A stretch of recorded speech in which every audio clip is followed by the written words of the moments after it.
नमस्कार, मैं अनु त्रिपाठी। आज आप सभी लोगों के बीच में मैं बात आज करने जा रहा हूं कि जैसे मैं अक्सर देखता हूं, हमारे पास एक वीडियो आया। वो वीडियो बुद्धिस्ट का था और मैं अक्सर कई लोगों के चेहरे से और मुख पे एक चीज देखता हूं, हमेशा जाति को लेकर के लोग बात करते हैं। मैं उम्मीद करता हूं कि ये वीडियो यदि आप अगर देख रहे हैं तो इस वीडियो से ये आपको पता चल जाएगा क्या इस देश का जो ब्राह्मण समाज है, क्या वो शूद्र या हमारे दलित बंधुओं का अनादर करता है। आज हम इस पर चर्चा करेंगे और आज आपको साबित भी करके दिखाएंगे कि आखिर ये जाति की रोटी सेकने वाले मास्टरमाइंड कौन है। वो किसी एक वर्ग में नहीं है, किसी एक जाति में नहीं है, वो हर एक जाति में बैठे हुए हैं। जिनको जातिवाद जब तक वो नहीं करते तब तक उनको रोटियां अच्छी नहीं लगती।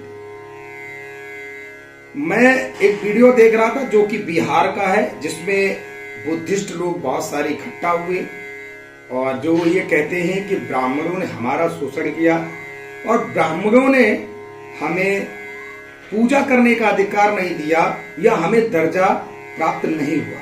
तो मैं उन लोगों के लिए एक बात कहना चाहता हूं। साइड में मैं आपको चीज दिखा रहा हूं। अभी तक 5000 से ज्यादा दलित पुजारी बनाए गए हैं मंदिरों में। सबसे ज्यादा तिरुपति बालाजी में 500 दलित पुजारी हैं। वही यूपी के अयोध्या में 2 दलित पुजारी योगी सरकार के द्वारा रखे गए। अब आप लोग ये बताइए, यदि ब्राह्मण यही सब सोचता होता तो ब्राह्मण भी मैदान में उतर करके विरोध करता कि भाई दलित को पुजारी क्यों बनाए। देखिए, होता क्या है कि कई बार लोग अपने अपने समाज की बात को उठाकर जब तक वो भेदभाव नहीं दिखाएंगे तब तक वो अपना संगठन कैसे बना सकते हैं। बहुत सिंपल और बहुत सीधी सी बात है। कहीं ना कहीं व्यक्ति का स्वार्थ छिपा रहता है। अब उस व्यक्ति ने कहा है कि भाई आप शंकर जी और गौरा जी, कन्हैया जी, राम जी के बारे में बात करते हो, फोटो दिखाते हो। अरे भाई क्यों ना करेंगे भाई, मेरा भगवान है और मैं भगवान को पूजता हूं। आप पूजो या ना पूजो, मेरे अगर भगवान के प्रति अगर आप अनादर करते हैं तो ये बिल्कुल बर्दाश्त नहीं होगा।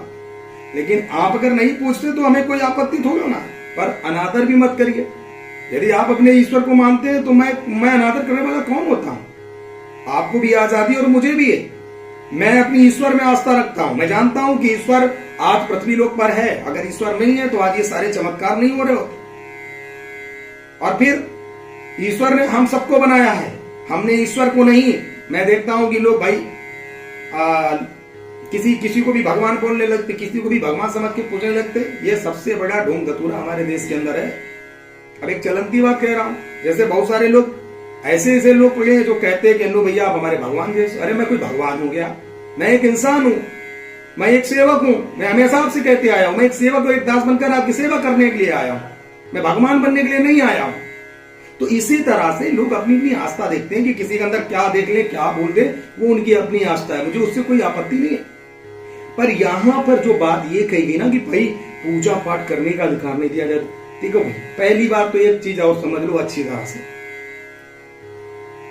चाहे वो ब्राह्मण हो, चाहे वो क्षत्रिय हो, चाहे वो गुप्ता हो, चाहे वो किसी भी जाति धर्म विशेष का, यदि उसकी मानसिकता में छूत भरी हुई है, यदि उसकी मानसिकता में छूत भरी है, यदि उसका मन काला है और यदि उसकी भावनाएं जो है ना वो अगर कालेपन से भरी हुई है तो हर एक वो व्यक्ति शूद्र के समान होता है। चाहे वो ब्राह्मण हो, चाहे वो वैश्य हो और चाहे वो क्षत्रिय हो, यदि उसकी मानसिकता गंदगी से भरी है और यदि वो साफ सफाई अपने शरीर में नहीं रखता है, यदि वो स्वच्छ नहीं रहता है, यदि वो हमेशा हत्या ही करता है जीव की, कोई भी जीव जंतु कोई भी जीव जंतु हो, यदि उसकी हत्या कर रहा है, उसको काट रहा है, मार रहा है, उसकी खाल उधेड़ रहा है, वो शूद्र की कैटेगरी में आता है। आज तो मैं देख रहा हूं कि हमारे दलित भाइयों का कितना विकास हो रहा है। वो पता क्यों? जो लोग पढ़े लिखे सब समझदार हैं उन्हें समझ में आ रहा है। आप सोचिए कि जब आप शहर के बाहर शहर में जब निकलते हैं तो वहां पर आप किसी भी ठेले में जाकर के बड़ी चाव से चाउमीन टिक्की बर्गर उसी प्लेट में खाते हैं। उस प्लेट में आखिर पहले किसने खाया होगा? क्या कभी आपने पूछा?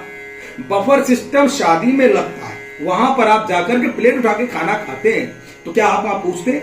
नहीं। तो मैं उन तमाम ब्राह्मण और जितने भी जर्नल समाज से लोग आते हैं, मैं उनको भी एक बात कहना चाहता हूं कि यदि आप इतना भेदभाव अगर खाने में नहीं पूछ सकते तो फिर इंसान में जातिवाद नहीं होना चाहिए, जिसका हम कभी समर्थन ही नहीं करते। लेकिन दुख इस बात का होता है कि जब कोई व्यक्ति राजनीति करता है एक जातिवाद को लेकर के और एक ब्राह्मणवाद को बदनाम करने की कोशिश करता है। अरे भाई, ब्राह्मण नहीं बुरा है, आप समझिए मेरी बात को। ब्राह्मण के अंदर जो गंदी सोचे लोगों के कुछ तत्वों में भर जाती है ना, वो बुरी हैं। ब्राह्मण जाति बुरी नहीं है। मैं भी यार जाति से ब्राह्मण हूं, मैंने हमेशा लोगों का सम्मान किया, मैंने तो नहीं जातिवाद करी कभी। ऐसे बहुत सारे ब्राह्मण हैं। मेरा कहने का तात्पर्य है, आप बहुत अच्छी तरह से समझ लीजिए कि यदि आप गंदे हैं, आप यदि स्वच्छ नहीं है, आप यदि स्नान नहीं करते, यदि आप किसी भी तरह से गंदी चीजों पर विश्वास करते हो, तो आप एक शूद्र के समान हैं, आप एक दलित हैं। वो किसी भी जाति का व्यक्ति हो सकता है, वो कोई दलित स्पेशल भगवान ने लिख करके नहीं भेजा है, ठप्पा मार करके नहीं भेजा है कि आप दलित हो, आप पंडित हो, आप ठाकुर हो। मैं अक्सर देखता हूं कि बहुत सारे ऐसे हमारे दलित बंधु हैं, वो ब्राह्मणों का सम्मान पता है किस लिए करते हैं? कुछ ब्राह्मणों को लगता है कि नहीं ये तो हमारे गुलाम है। ऐसी मानसिकता वाले ब्राह्मणों को भी मैं एक बात कहता हूं कि अगर ऐसी घटिया मानसिकता है तो उस मानसिकता को खत्म कर दीजिए। यदि आप चाहते हैं ना कि सनातन संस्कृति हमेशा अच्छी बनी रहे, कोई भी दलित बंधु यदि अगर किसी ब्राह्मण को प्रणाम करता है, नमस्कार करता है या उसका सत्कार करता है, तो वो इसलिए करता है क्योंकि एक पद की गरिमा को समझता है कि हमसे बड़े हैं, इसलिए वो आपकी इज्जत करता है। लेकिन आप उसका अगर अनादर करते हैं तो आप कभी भी एक असली ब्राह्मण नहीं हो सकते। ब्राह्मण का दायित्व तो होता है कि एक तो सबसे पहला जीव की सेवा करना, जीव को बचाना, मानव की सेवा करना, जो कि ब्राह्मणों के नियम है। लेकिन आजकल के बहुत सारे ब्राह्मण ही मानते ही नहीं। आजकल के ब्राह्मण तो पहले मांस खाते हैं, फिर उसके बाद क्या करेंगे?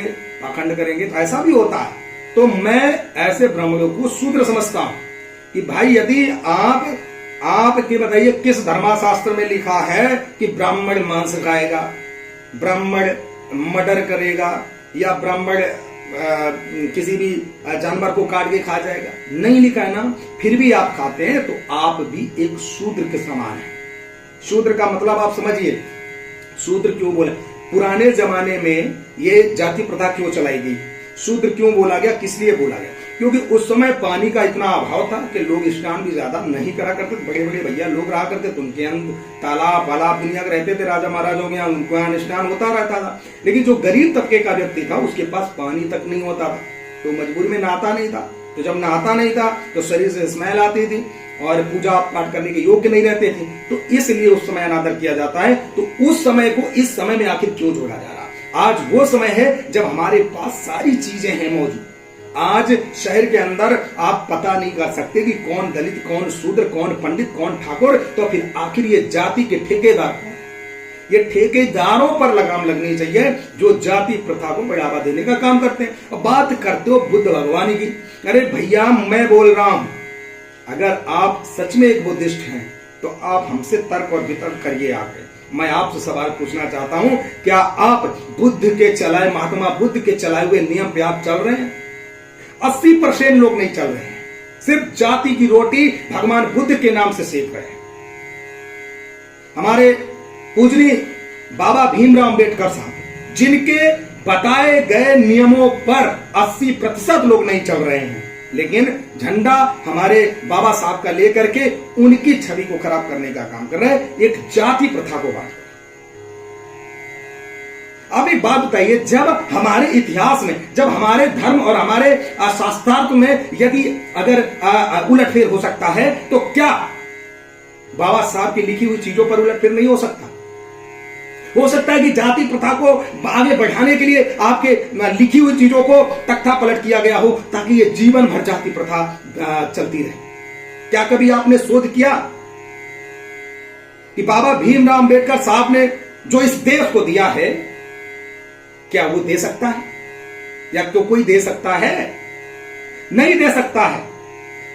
बहन कुमारी मायावती जी दलित की नेता मानी जाती थी। यदि इतनी एकता की बात है तो फिर चंद्रशेखर रावण को बीच में आने की क्या आवश्यकता थी? क्या अगर आप ही गए थे तो आज बहन जी को जीरो पे लेके रख दिया है। यदि इतनी बड़ी एकता की बात अगर है तो आप ये बताइए फिर ये अपनी ही जाति में आप तोड़ने का काम कर रहे हो। अपनी ही जाति में क्यों नहीं बहन जी को समर्थन देते? एक नेता चुनिए, ऐसा चुनिए ना जो आपके हक और अधिकार के लिए बोल सके। आप 10 नेता एक एक जाति में अलग अलग बटे हुए हैं, तो ये सब क्या जातिवाद की रोजी रोटी सेकना। और ये हमारे देश का सबसे बड़ा दुर्भाग्य है। ना तो लोग बुद्ध के नियम पे चलते हैं, ना अंबेडकर जी के नियम पे चलते हैं, ना भगत सिंह के नियम पे चलते हैं। किसी भी तरह से किसी का नियम नहीं मानते। बड़ी फोटो लगा लेंगे कि भैया मैं तो बहुत बड़ा पुजारी हूं इनका। ये हमारे देश के अंदर बहुत पुरानी बात है और लगातार यही सब चल रहा है।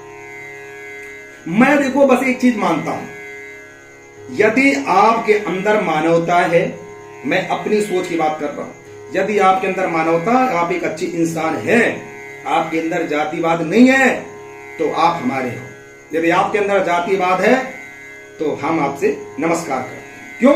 क्योंकि हम जातिवाद लोगों को पसंद नहीं करते, हम मानवता पर विश्वास रखते हैं। लेकिन ये जो लोग राजनीति कर रहे हैं, मैंने ये वीडियो उन लोगों के लिए बनाया है जो आप लोग कहते हैं कि मंदिर में हमें दर्जा नहीं मिलता। अरे भैया कितने लोग आओगे? आइए मेरे पास 1000 2000 जितने भी हमारे दलित बंधु आइए, चलिए किस मंदिर में आपको चलना है, चल रहा हूं लेकर के। अगर कोई रोक देगा ना, उसी दिन अपनी वही गर्दन कटवा दूंगा।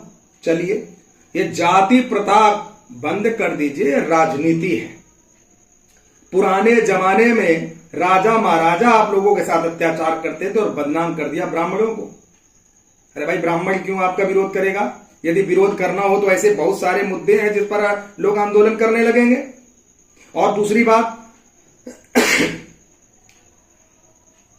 मैंने ऐसे कई संगठन देखे हैं सर्वज्ञ समाज के ब्राह्मण के, मैंने देखा कोई आरक्षण के लिए काम करते और बात करते। मैंने उसे एक दिन पूछा, मैंने कहा यार ये क्यों जाति बात कर रहे हो? वो लोग जब उन्होंने एक बात बताई तो मुझे बड़ा अच्छा लगा। उन्होंने कहा कि भैया मैं ये नहीं कह रहा हूं कि आप किसी का आरक्षण खत्म कर दो, मैं सिर्फ ये कह रहा हूं कि आर्थिक स्थिति के अनुसार व्यक्ति का आरक्षण होना चाहिए, वो चाहे किसी भी जाति धर्म का हो। बिल्कुल बात सही है, हम भी उसमें मोहर मारते। क्यों? क्योंकि किसी भी जाति का हो, क्या ब्राह्मण झुपड़पट्टी में नहीं रहता है ना?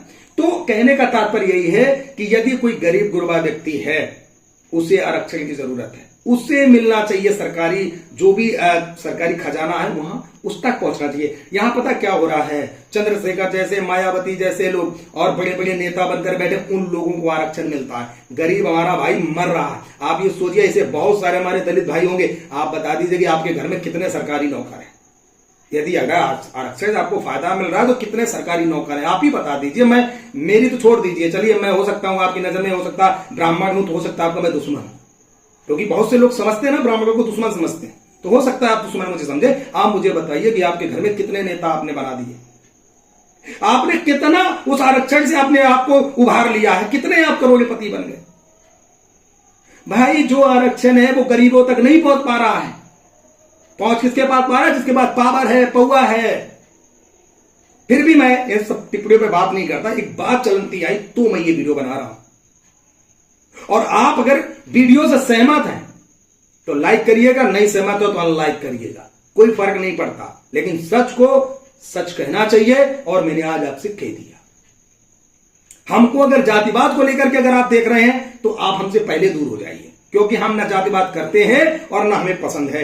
हमारे संगठन से लेकर के हमारे साथ जितने भी लोग जुड़े हैं वो सब स्वाभिमानी लोग हैं और हमारी तरह मानवता अंदर अपने अंदर रखते हैं। वीडियो अच्छा लगा तो कमेंट जरूर कीजिएगा। मिलते हैं अगले वीडियो के साथ। धन्यवाद, नमस्कार, जय हिंद, जय भारत।